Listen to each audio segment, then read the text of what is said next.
Creació d'imatges de microserveis. En aquest vídeo aprendreu a crear imatges de Docker personalitzades. Hola, benvingudes i benvinguts. Això és un altre vídeo de ciberseguretat mòdul 3 posada en producció segura. En aquest cas estem tractant la creació d'imatges de microserveis. La primera part tractarà de crear un Docker personalitzat amb una petita aplicació PHP. Podem consultar, tal com diu aquí, la documentació de la imatge base de PHP a Docker Hub. Aquí ens dona informació de com s'ha de fer, com hem de fer aquest Dockerfile i ens dona algunes pistes. Hem fet, diguem, la versió més mínima del que es tracta és d'utilitzar un Dockerfile com aquest i amb un codi font com aquest altre. Per poder crear una imatge de Docker, la manera més fàcil és emprar un Dockerfile. En aquest Dockerfile hi ha instruccions per agafar la imatge base, afegir el que ens creguem convenient, en aquest cas serà un arxiu PHP i ja està. Llavors aquesta imatge base de PHP, agafem la versió 8.2 Apache, si anem aquí a dalt de tot de la pàgina oficial, si anem aquí a tags, el més nou és ZTS Alpine. Alpine és una distribució de Linux molt minimitzada.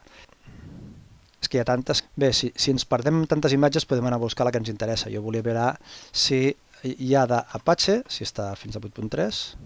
Aquesta imatge PHP està molt actualitzada cada 2x3 perquè està a l'última, no? Aquestes versions estan fetes amb Apache. De manera que anem a posar en marxa això. Què ens diu que fem? Primer de tot, instal·lar Docker Buildex. Sudo apt, hauríem de fer primer un update, si no ho hem fet ja. En el cas que ens ocupa, que és, volem instal·lar Docker Buildex, que és una utilitat de Docker per poder construir noves imatges. Si utilitzo els repositoris de Debian, com he estat fent fins ara, em trobaré que no hi és. Faig sudo apt install docker-buildex, com diu aquí, veig que no hi és. Tinc algunes coses per instal·lar. Tinc Docker Clean, Docker Compose, Docker Doc, Docker IO, Docker Registry. Però aquestes no em serveixen. Necessito Docker Buildex. Per tant, això el que m'està passant ara és que he utilitzat de repositoris no oficials de Docker, sinó que són els repositoris oficials de Debian. Debian no inclou els paquets com Docker Buildex, pels motius que siguin, perquè no deu ser codi obert o altres coses, altres consideracions que Debian deu fer. Llavors, el que he fet és venir a buscar com s'instal·la Docker Engine, on Debian em dona unes indicacions. Em diu que aquestes versions unofficial segons Docker, les haig de treure. Aquestes instruccions les copio i les enganxo aquí. És un for package in Docker.io i tots aquests packages que diu aquí els elimina. Per tant, el que anem a fer és eliminar Docker de la nostra màquina per poder instal·lar la versió oficial de Docker dintre de Debian. Fins ara hem anat tirant dels repositoris de Debian, però ara ja no ens serveix. L'hem anat dient que sí i fins ara ja ens ha suprimit tots aquests paquets de Docker. Installation Methods. Si esteu en un Ubuntu, segurament no tindreu aquest problema, perquè Ubuntu sí que deu incloure el paquet Buildex, és una mica més còmode. Install using the apt repository. Fem el que ens diu aquí, apt update, install certificats, curl, això igual ja ho teniu, no, faltava alguna coseta, es canvia alguna cosa, descarrega algunes claus per descàrrega oficial de Docker i finalment afegir els repositoris. Aviam si ho faig bé, de copiar aquesta línia, aquestes línies. Amb això hem afegit els nous repositoris per la versió que jo necessito, que en aquest cas és una bookworm, i finalment faig un update que hauria ja de baixar-me uns repositoris que són de docker.com, no són repositoris Debian. Ara aquí això m'instal·larà Docker amb el Docker Buildex, etc. Llavors, si selecciono això,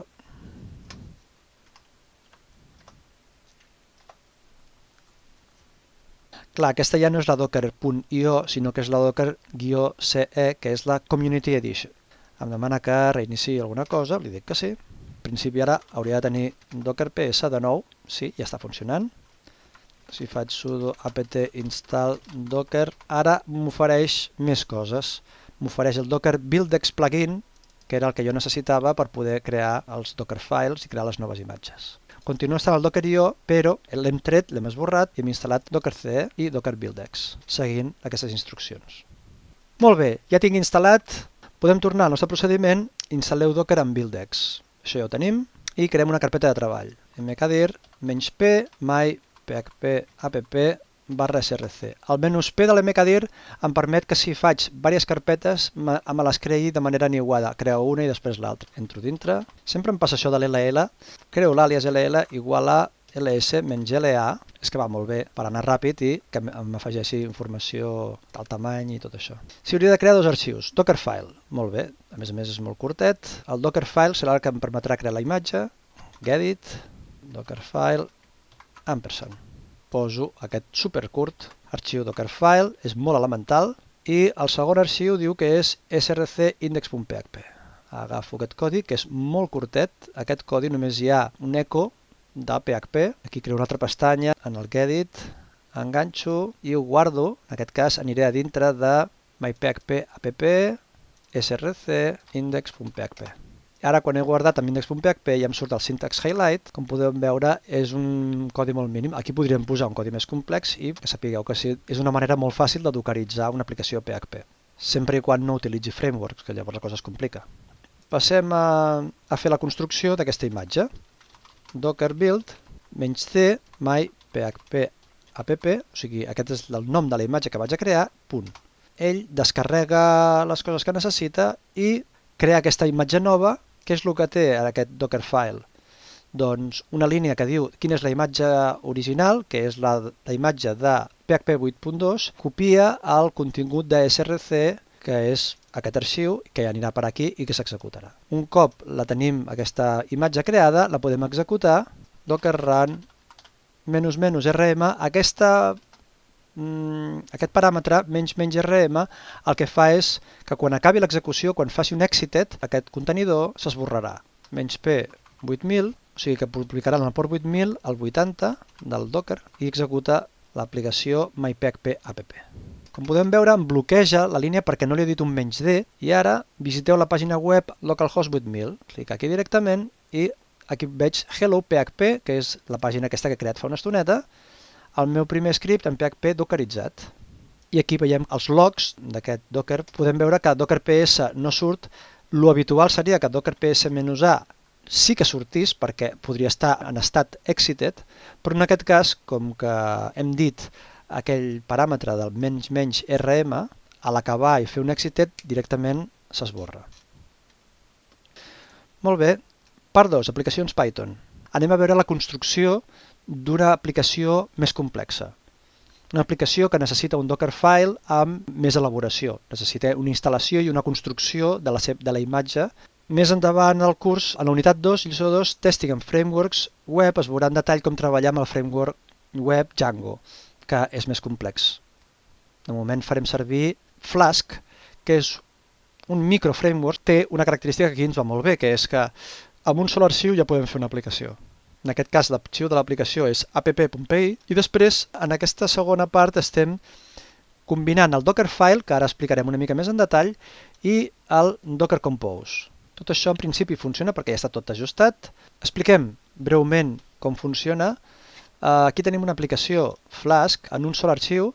Té una ruta. Aquesta aplicació és un simple comptador de visites. Perquè tingui persistència, el que fem servir és una base de dades Redis, que és una base de dades molt senzilla, clau-valor. Així veurem com utilitzar un Docker Compose, que tindrà la imatge que nosaltres estem creant ara amb l'aplicació Flask, i una base de dades Redis per emmagatzemar el nombre de visites que tenim. Finalment, tenim un arxiu Dockerfile en el qual tenim una imatge base. La imatge de Python conté ja els executables bàsics mínims per poder funcionar una aplicació Python. A més està molt optimitzat. El que hem de mirar, com sempre, és la versió concreta que estem agafant. 3.11 Alpine, que se suposa que és molt optimitzada i que ocupa molt poquet espai. Segonament, tenim les variables entorn. Això és necessari pel framework Flask, que l'hem de dir des d'on es pot veure. Si no li posem 000, els altres hosts no ens podran veure. I aquest és el nom de l'arxiu que tenim més a baix, app.py. A continuació hi ha la instal·lació de biblioteques Python. Convé fixar la versió. pip és un package manager per Python. En aquests Dockerfiles, també com els Docker Compose, és convenient que tinguem sempre posada el tag concret de la versió concreta per tal que assegurem que si això ho trasllado a una altra màquina o que amb el pas del temps, quan executo aquest Dockerfile i aquest Docker Compose, aquest sistema de composició en funcioni, passi el temps que passi, perquè les versions sempre són les mateixes. Després d'instal·lar els paquets de la biblioteca, llavors ens posem en un directori, copiem l'arxiu de l'aplicació, fem un expose del port 5000, que això simplement notifiquem a Docker Engine quin és el port on hi ha alguna cosa que exposar. Llavors la comanda, que està en primer plànol, amb el tema de microserveis i amb el tema de Docker concretament, sempre ha d'haver-hi un servei en primer plànol, perquè habitualment un Docker equival a un servei i només un servei. La filosofia de microserveis és aquesta. Dockerfile ha d'acabar amb un CMD o amb un entry point que li digui quina és la instrucció que s'ha d'executar en primer plànol i que mantindrà en marxa aquest servei. Vaig per feina i ara copio el Dockerfile, començo de nou, creo una carpeta mkdir, podria ser flash count, perquè la meva aplicació el que fa és comptar les meves visites, és molt senzilla, i l'hem fet en Flask, de manera que crec que amb aquest nom serà prou identificatiu. Gedit, Dockerfile, li poso un ampersand i poso les instruccions del Dockerfile. Creo un altre arxiu amb una altra pestanya, afegeixo el Docker Compose i ho guardo com a flashcount, dockercompose.iml. I finalment l'últim arxiu, que és el codi de l'aplicació, copio i enganxo aquí i li poso app.py. Aquests noms han de ser exactament aquests perquè apareixen en les configuracions. D'acord, ja tenim els tres arxius que em demana i aquí diu que el següent pas ja és construir, build i posar en marxa l'aplicació. En comptes de construir la imatge com hem fet abans, de fer una imatge, que ara, per cert, les imatges estan disponibles en Docker Image LS, aquí puc veure la imatge que hem creat abans. Ara no crearé una imatge concreta amb el Docker Build, sinó que directament faré el que em diu aquí. Docker Compose, que no el tinc instal·lat, instal·laré que amb el canvi d'instal·lació, sudo apt install Docker Compose. És important adonar-nos que al Docker Compose hi ha una de les instruccions, aquí en comptes de tenir image, indicar-li quina és la image d'aquest servei, com hem fet moltes vegades, una imatge de WordPress, per exemple, en aquest cas la imatge no existeix predefinida del Docker Hub, sinó que directament la tenim aquí amb un build punt. El que significa és que el Dockerfile està en aquesta ruta d'aquí. Aquí tinc la composició del Redis i el meu servei que s'ha de construir. Molt bé, en principi ja tenim instal·lat el Docker Compose. Ara puc procedir a allò que abans no m'ha deixat fer perquè no hi era, i és Docker Compose app-d-build.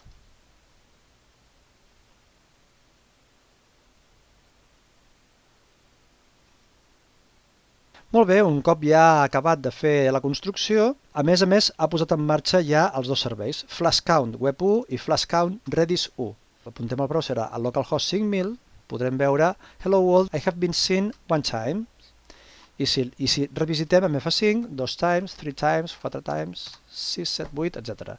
Llavors, aquí podem veure que la nostra aplicació està funcionant. És una aplicació molt senzilla, però ens serveix de mostra per una versió molt mínima d'un Dockerfile una mica més completet ja, on hi ha diverses etapes. Pensem que cadascuna d'aquestes etapes és una layer, és una capa. Si jo ara modifiqués, per exemple, aquesta capa d'aquí, Docker Buildex sabria que tot això d'aquí ja ho té fet i pot aprofitar, i de manera que ho té catxejat i pot anar més ràpid a l'hora de construir la imatge. Seguim amb el procediment. Diu, comprova què passa amb el comptador si fem Docker Compose down, Docker Compose up. Molt bé, doncs fem-ho.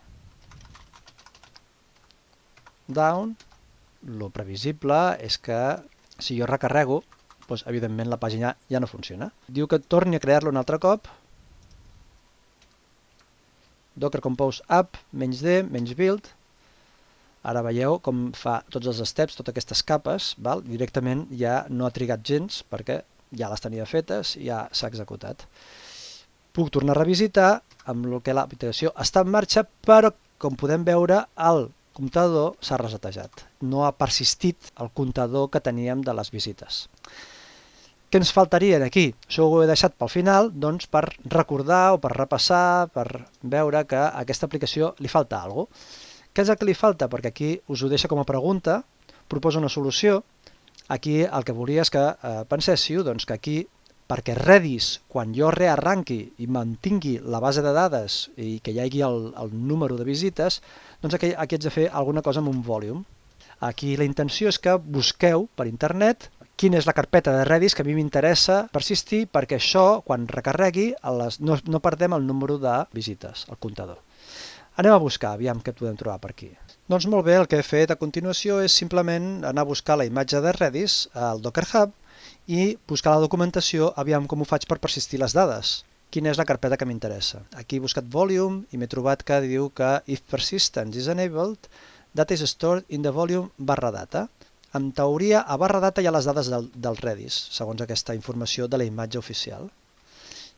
De manera que podria agafar això i posar-ho com a volume aquí dintre. Aquí /data és la que m'interessa persistir, /, perquè això s'emmagatzemi dintre d'aquesta carpeta on estic ara, i dir-li doncs Redis data. Això ho guardo. Puc fer un altre cop el mateix que tenim aquí, doncs primer fem un down. Aquí tinc un error que és volumes amb S, no volume, a seques.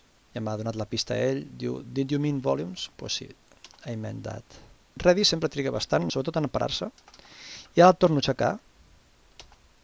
Ara anem a veure si hem fet bé aquesta persistència.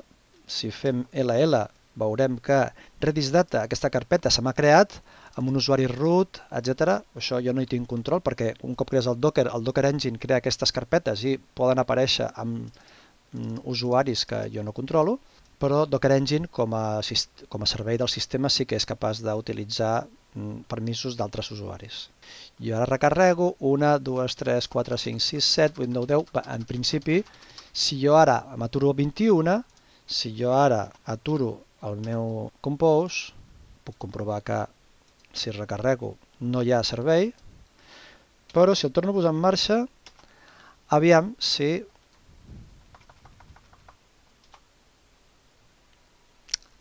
li he tret el "-build" perquè em donava un error que no em fa falta perquè simplement el que volia era comprovar la persistència, s'ha posat en marxa.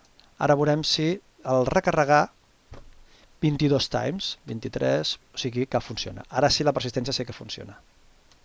Ara ja hem vist com utilitzar Dockerfile amb un exemple molt senzill en PHP, hem vist com fer un exemple més complex amb una aplicació Flask en Python i hem vist com combinar el Dockerfile amb un Docker Compose, combinant-lo amb una base de dades i assegurar la persistència d'aquesta base de dades. I hem vist un altre nou contenidor Redis en aquest cas.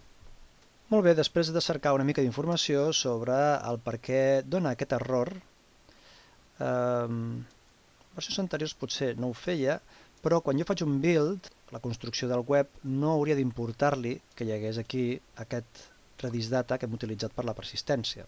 Però ara li molesta perquè no pot entrar, el Dockerfile està en aquesta carpeta i per tant ell visita tots els arxius de per aquí i no pot entrar aquí i es queixa. Una de les solucions, segurament n'hi ha més, però una de les solucions passa per crear un arxiu Docker ignore i dir-li que Redis data no miri i no el faci servir per les operacions de Docker, que està fora de... Llavors aquí simplement hauríem de crear un nou arxiu i posar-li que Redis data, aquest directori, no faci servir. I això ho posem al punt Docker ignore, de manera que ara tindrem 4 arxius. I aquest cat.dockerignore el que li està dient en el context on el Dockerfile és que la carpeta Redis data no em faci cas, que la ignori. Per tant, ara, si li faig un Docker Compose down, crec que va bé veure aquesta utilització del Docker ignore perquè és un arxiu que és molt fàcil que el necessitem a l'hora d'elaborar entorns de construcció. "-build", i ara me'l crea sense problema. Puc visitar la web, que anàvem per la visita 24 i ara va per la 25, la 26 i té la seva persistència. Bé, espero que us sigui útil i ens veiem al pròxim vídeo. Fins aviat. Heu vist com crear noves imatges de Docker amb Dockerfile. Com afegir arxius a una imatge. Com utilitzar les imatges base per a aplicacions PHP i Python Flask.